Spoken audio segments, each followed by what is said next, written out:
Namaku Aden. Aku bekerja di salah satu pabrik di daerah Rancaikek. Rumahku berada di daerah Buah Batu. Cerita yang akan kuceritakan malam ini adalah ceritaku saat aku menginap di kontrakan temanku yang tak jauh dari tempatku bekerja. Satu waktu aku pulang agak larut. Banyaknya pekerjaan saat itu benar-benar membuatku terpaksa pulang menuju kosan kontrakan temanku di malam hari. Kurang lebih jam menunjukkan jam 10 malam. Malas juga jika aku harus pulang ke rumah sendirian, mengingat rumahku cukup jauh di Buah Batu. Jadi kuputuskan menginap di kontrakan temanku itu. Namanya Toto. Alamatnya tak jauh dari pabrik. Tepatnya sih sekitaran daerah Jatinangor. Karena kebetulan besoknya aku libur bekerja, jadi sekalian sajalah menginap di sana dan bisa begadang, pikirku. Kurang lebih sekitar 10 menit kemudian aku sampai di kontrakan Toto, di mana kontrakan ini terdiri dari 2 lantai. Ada 3 kamar di lantai bawah dan 2 kamar di lantai atas. Dan kamar Toto berada di lantai 2 di atas. Kulihat lampu di rumah itu sudah gelap, dan di kamar-kamar lain pun juga gelap. Pikirku mungkin anak-anak kontrakan di sini sudah tidur atau belum pulang, karena lampu rata-rata mati.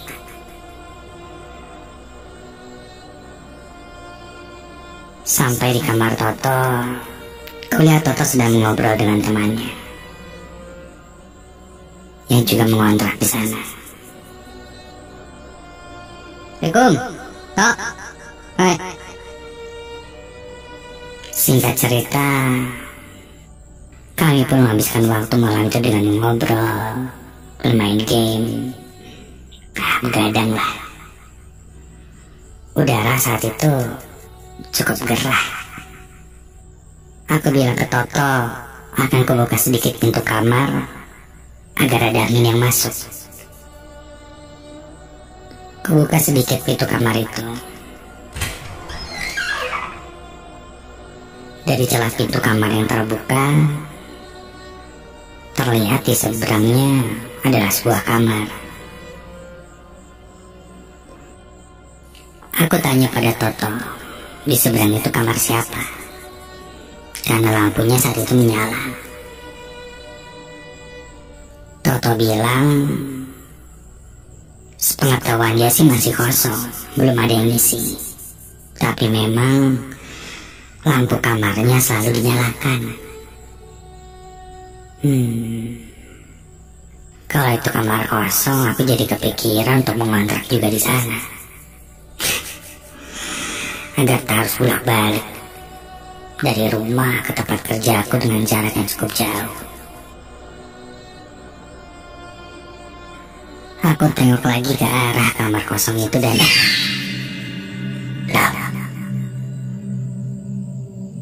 sekilas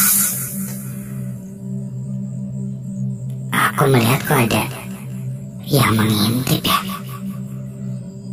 dari dalam jendela kamar itu. Dan ketika aku menengok, dia seperti bersembunyi. Iya, nampak jelas ada bayangan hitam orang mengintip di jendela. Lalu saat ku tengok, dia seperti buru-buru bersembunyi.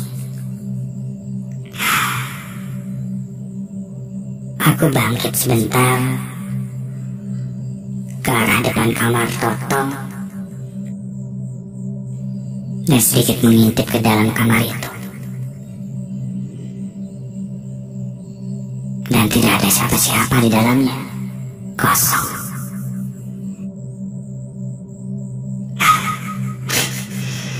Mungkin salah lihat kali ya. Aku pun lanjut ke dalam dan mengobrol lagi. Tak terasa waktu berlalu, dan saat itu sudah lebih dari jam 1 pagi. Kami pun bersiap untuk tidur. Teman Toto pamit kembali ke kamarnya, sedang aku dan Toto bersiap untuk istirahat.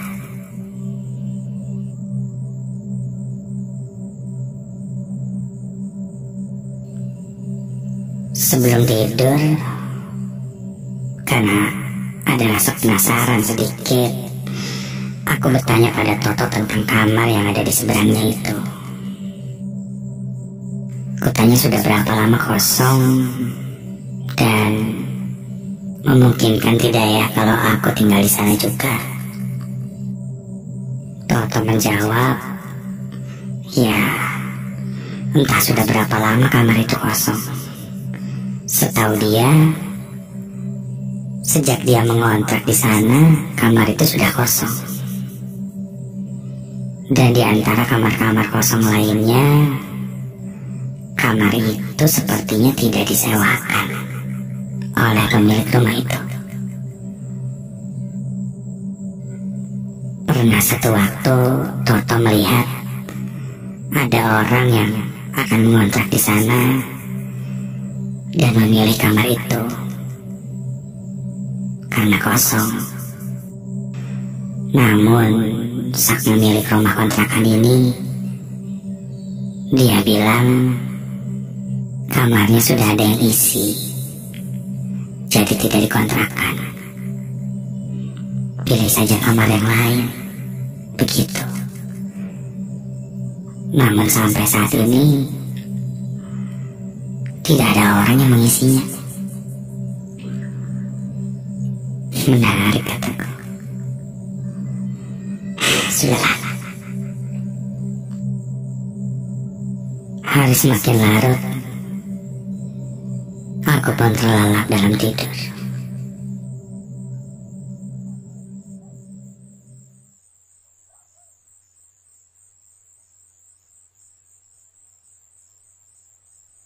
Sampai tiba-tiba ada yang mengelus pipiku.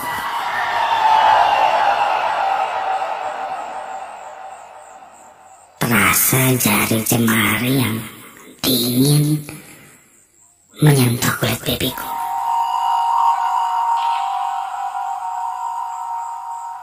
Refleks aku membuka mata.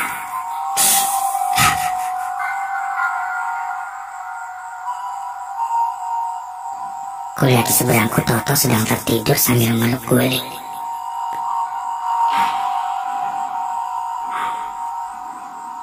Namun terasa sangat jelas ada yang mengelus pipiku.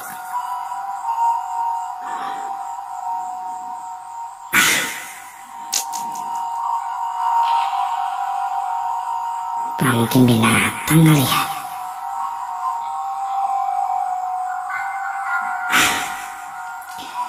Aku pun kembali memejamkan mataku dan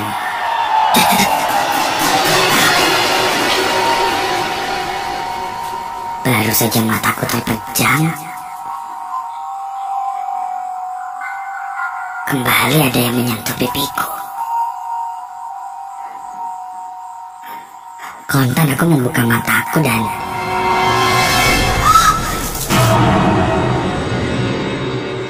tiba-tiba saja menyeruak bau aneh. Bau seperti bau busuk. Juga sekilas tercium seperti bau tanah. Kulihat Toto masih di posisi yang sama di seberangku, berjarak kurang lebih 2 meter. Dia sedang tertidur memungkinku sambil meluk guling. Dalam hati aku ingin membangunkan Toto. Bau busuk dan tanah yang bercampur itu seakan-akan lewat di hidungku. Aku pun memaksakan diri untuk terbangun.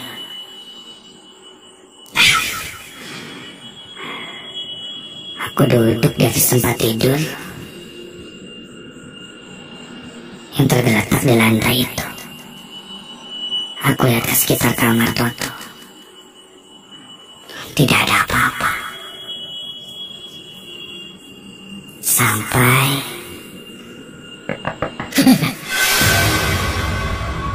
ada yang mengetuk pintu kamar.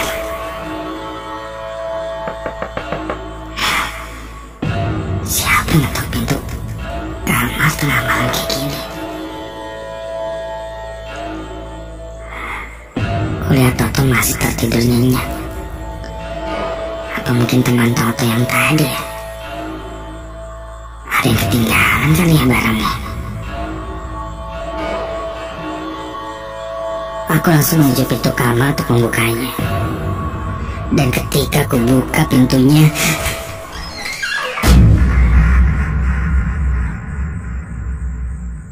tidak ada siapa-siapa di depan pintu.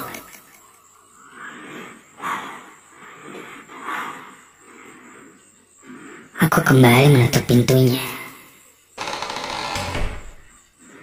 Baru saja pintunya tertutup,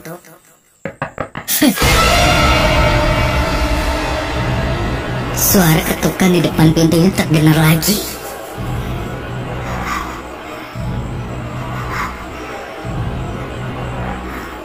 Sadar ini sudah tidak wajar, aku pun coba membangunkan Toto. Tok, bangun Tok. Tok. Tok. Namun Toto tidak juga bangun. Kali ini aku coba beranikan diri. Aku pegang gagang pintu dan dengan cepat aku membuka pintu itu. Dan ketika aku buka pintunya, astaga,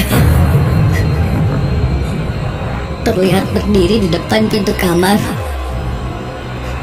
sosok kakek tua.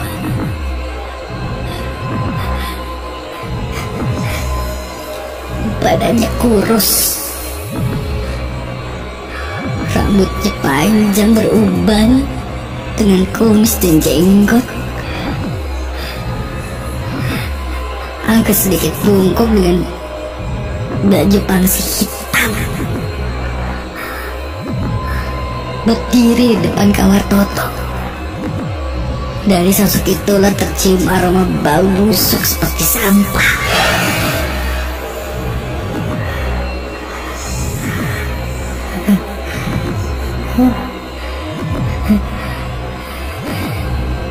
Sosok kakek tua itu hanya diam membungkuk tepat di depanku. Terdengar dari mulutnya, ia meracap seperti membaca mantra, entah apakah itu.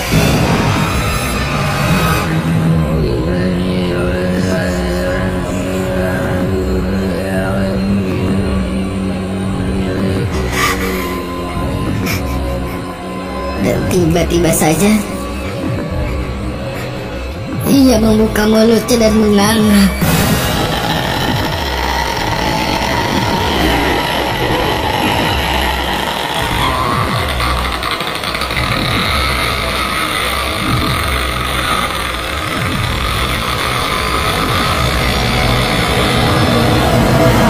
Dan tiba-tiba saja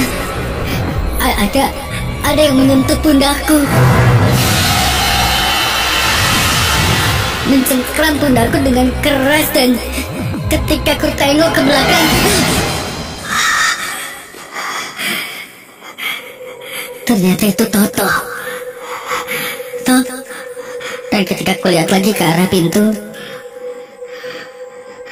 sosok itu sudah hilang. Tidak ada.